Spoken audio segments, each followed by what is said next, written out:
Hi and welcome to Betsafe. My name is Thomas Enqvist and today we're going to look into Western Southern Open in Cincinnati, another Masters 1000 Series event. Welcome. Yes, hello and welcome. I'm on the beautiful island Gotland, more precisely at Visby Tennis Club, and behind me here you see the two outdoor courts where many of the Swedish players has played as juniors. Did you do that also, Thomas? No, unfortunately I never played in Gotland, but it's a beautiful island and it's a great place to spend your time in the summertime.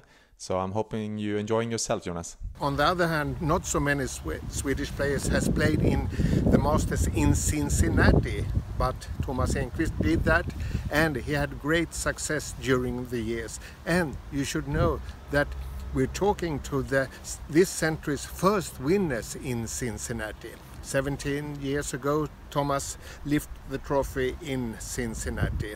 And Thomas, what's your memory from that week? Yes, it was a very nice event for me. It's been a nice event for me in the past. I love to play in Cincinnati, great conditions for me. Like you said, I won it 2000. I had another couple of good runs where I almost reached all the way. Love the conditions, fast conditions, very hot and humid. The ball is bouncing high. So very good memories for me personally from Cincinnati. Do you have any special memory from the match or from something that happened outside the court? Well, one of the matches that stands out a little bit is because I had of course, very difficulties to beat Pete Sampras. I have a very bad record against Pete Sampras, but the first time I actually beat him was in Cincinnati. And that was, of course, a big moment for me in my career. And Thomas, among your 19 ATP titles, 3 of them was in Masters. How do you rate the one in Cincinnati? Well, I won 3 Masters 1000 events, and it's always difficult to say which one is the biggest. But size-wise of tournaments, that was those Masters Series events was the biggest tournaments I won in my career. And Cincinnati was very special, and it's always great feeling to win a tournament when all the best players in the world are playing there, and in the end of the week is you that stands last. So it's good memories for me. And because the Masters in Cincinnati is played the week after Rogers Cup in Toronto and Montreal, this week's results is extra interesting. And Thomas, what do you say about the results so far in Montreal for the men and in Toronto for the women? Yes, very interesting weeks in both Montreal and Toronto, where we had big upset Rafael Nadal losing to the young Canadian player Shapovalov, who has continued his run also and is today clear for playing the semi-final. Of course, Roger Federer continuing his amazing run this year. He's dominating. Even if he lost a set against Federer, he looks very confident. He also has reached comfortable the semi-final. So big favorites, of course, who's left in the tournament is Roger Federer, but of course Zverev also, who has won Washington the week before and also continue now winning a lot of matches in a row. Great hardcourt player, also is through to the semi-final. So I think in the end of the day it's going to be between Federer and Zverev now who's going to take that title in Montreal. And in Toronto, of course, the Wozniacki beating Pliskova. Big upset as well. Nice to see that Wozniacki, who also plays very well on the hardcourt season, likes the conditions there and usually playing well in US Open as well. So nice to see that she's back in form, and it's going to be interesting to follow the end of that tournament as well. Before Rogers Cup, we talked some about Milos Raonic, the home favorite, who hasn't handled the pressure during the years in Canada. And he didn't do it this year. He lost in the first round to Adrian Manarino.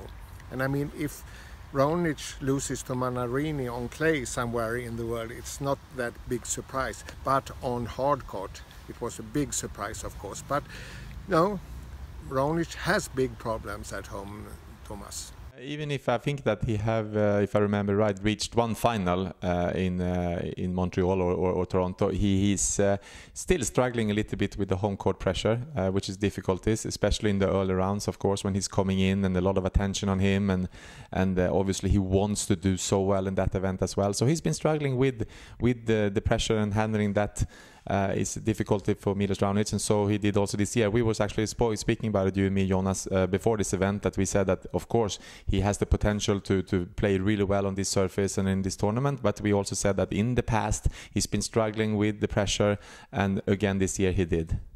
But we should also say that Raonic is not the only established top player that had problem on home soil during the years. We have other examples. Yeah, I think it's always difficult to say why, and I think especially in the early rounds, I would say, I think that if he would have survived 1 or 2 rounds and he gets into the tournament and he can start to play a little bit more freely, it's easier for him to play, for example, a quarterfinal against a good player.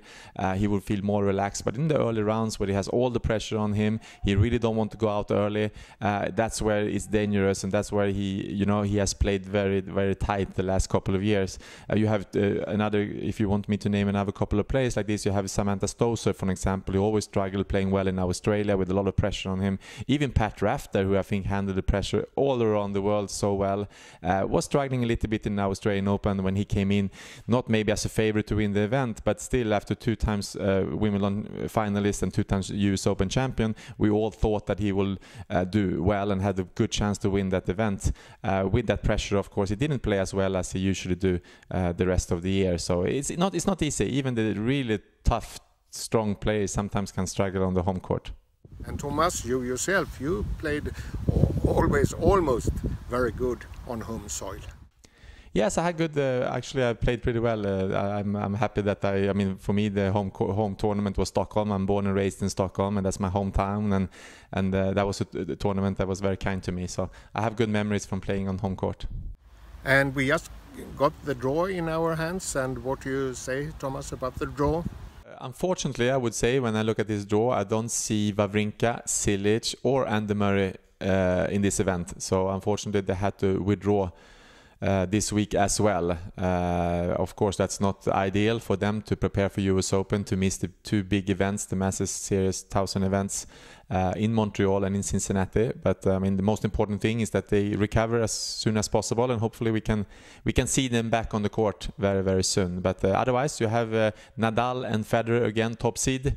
Yes, when you glance through quickly the field, you can see how tough these tournaments are. You have tough rounds in the opening rounds, like Kyrgios against Goffin, first round. I mean, what a match. You have Berdus against Del Potro, another very tough first round.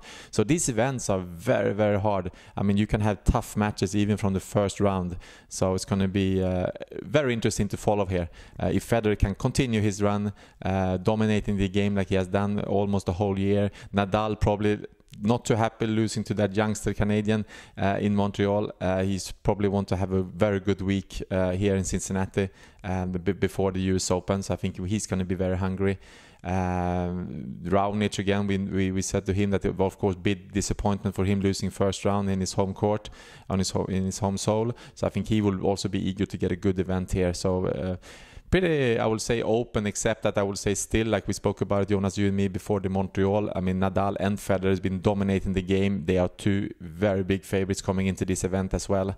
And after them, I see a pretty open field with a lot of players have a good capacity to doing really well.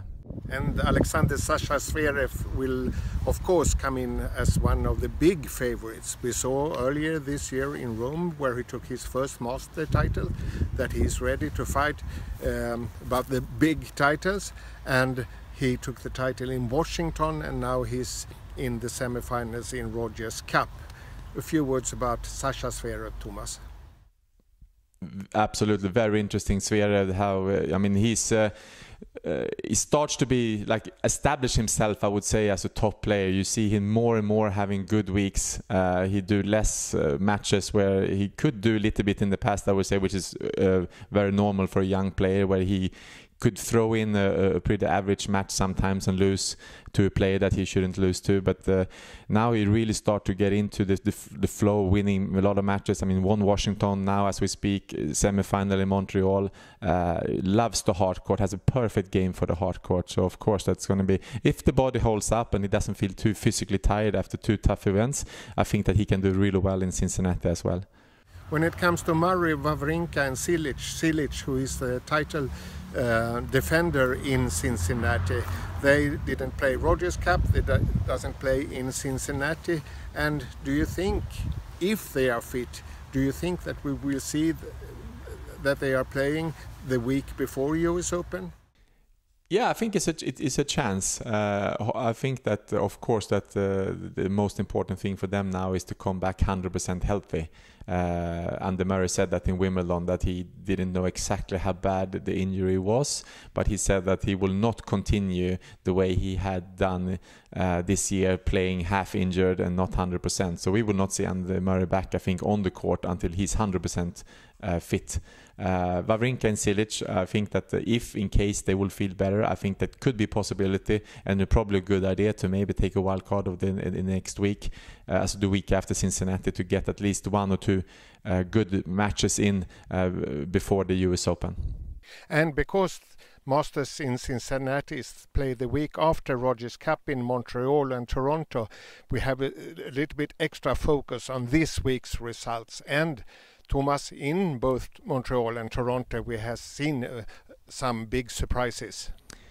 I mean, I think we nothing really changed, I think, since we spoke about Montreal. I think that, I mean, still if Halep, I mean, she has a very good year. She's steady. She goes far in a lot of tournaments.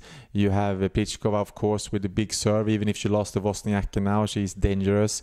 Muguruza, who has played well after Wimbledon now in both Stanford and also now in Toronto. I've see that she will continue to do really well. So I think that those 3-4 girls there, I think that we will see continue doing well on the hard court. And with those words, Thomas Enqvist and I say thank you for watching.